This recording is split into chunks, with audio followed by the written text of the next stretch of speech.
Hola, ¿qué tal? Mi nombre es Adrián Córdoba. Estoy cursando la materia de bases de datos. Este día voy a hablar sobre Not Only SQL o no SQL. Alrededor de este video voy a hablar un poco de la historia de NoSQL, qué es, para qué sirve, sus ventajas, diferencias con SQL, herramientas y otras cosas. Como lo dije en el inicio, vamos a hablar de NoSQL, así que vamos a comenzar.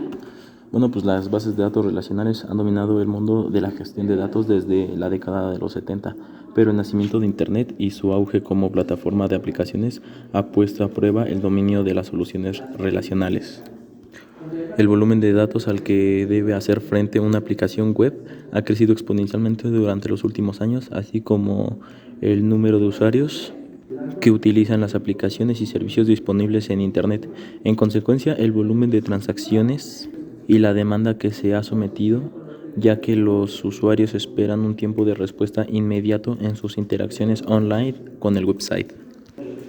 Bueno, también vamos a hablar de lo que es una base de datos relacional. Esta la podemos definir como la colección de tablas, las cuales almacenan información de forma estructurada, como las entidades, y estas poseen atributos que representan como columnas. Cada entidad debe tener un identificador único y para que las tablas posean relación entre ellas debe almacenar datos redundantes. El término NoSQL aparece con la llegada de Web 2.0. Hasta este momento solo subían contenido a la red aquellas empresas que tenían un portal, pero como la llegada de las aplicaciones como Facebook, Twitter o YouTube, cualquier usuario podía subir contenido, provocando así un crecimiento exponencial de los datos. Ahora, ¿qué es SQL? Bueno, son un conjunto de bases de datos que no se ajustan al modelo de bases de datos relacionales. No usan SQL. Son un enfoque hacia la gestión de datos y diseño de base de datos que es útil para grandes conjuntos de datos distribuidos. Su objetivo es resolver los problemas de estabilidad y rendimiento de Big Data, que las bases de datos relacionales no fueron diseñadas para abortar. Bueno, ¿por qué surgen? Surgen con la aparición de la web 2.0, como ya lo había dicho, y la llegada de Facebook, Twitter, YouTube, ya que las aplicaciones le permiten al usuario subir todo tipo de contenido, haciendo crecer exponencialmente los datos. ¿Cuál fue el problema? Empezó a haber problemas de gestión de información, los cuales se almacenaban en las bases de datos relacionales. Las soluciones de los problemas fueron los siguientes. Para solucionar estos problemas de accesibilidad, las empresas probaron las siguientes soluciones. Implementar el mayor número de máquinas, pero esto no les funcionó. Aparte, esta solución les costó muy caro. La segunda solución fue que crearon un sistema pensado en un uso específico, dando soluciones robustas. Así es cuando aparece NoSQL. Con la aplicación de NoSQL crecieron las principales compañías como Facebook, Instagram, Twitter y YouTube. Y estas se tuvieron que enfrentar a desafíos con el tratamiento de datos que las tradicionales bases de datos no solucionaban. Estas se dieron cuenta que el rendimiento y propiedades en tiempo real eran más importantes que la coherencia, en las que las bases de datos relacionales tradicionales dedicaban en gran parte del tiempo en el proceso. En este sentido, estas bases de datos están altamente optimizadas para operaciones de recuperar, agregar y almacenar los registros.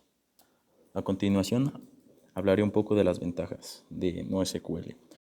Estas ventajas son tres, las cuales son: se ejecuta en máquinas con pocos recursos, su escalabilidad horizontal puede manejar gran cantidad de datos y no generan cuellos de botella. ¿A qué me refiero que se ejecutan en máquinas con pocos recursos? Estos sistemas, a diferencia de los sistemas basados en SQL, no requieren apenas de computación. Se pueden montar en máquinas de un costo reducido. Estabilidad horizontal. Esta es para mejorar el rendimiento de estos sistemas. Se consigue dinero añadiendo nodos. Su única operación indica que un nodo está disponible. Pueden manejar gran cantidad de datos. Esto es debido a que utilizan una estructura distribuida, en muchos casos mediante tablas hash. No generan cuellos de botella. Este es uno de los principales problemas de SQL, ya que necesita escribir cada sentencia para poder ser ejecutada.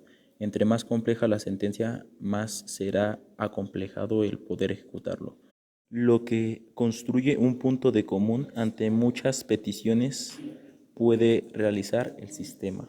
Estos datos almacenados no requieren estructuras fijas como tablas, no soportan operaciones join, es decir, no permiten combinar registros entre estas tablas, no garantizan la propiedad, atomicidad, consistencia, aislamiento y durabilidad. Principales diferencias con las bases de datos SQL. La mayoría de las bases de datos no SQL evitan este tipo de lenguaje o lo utilizan de apoyo, como por ejemplo Cassandra, MongoDB, Bightable, JSON, GQL y SQL. Permiten hacer uso de otro tipo de modelos de almacenamiento de información como clave, valor, objeto a gráfica. Al disponer de un volumen de datos tan extremadamente grande como suele resultar deseable evitar los join.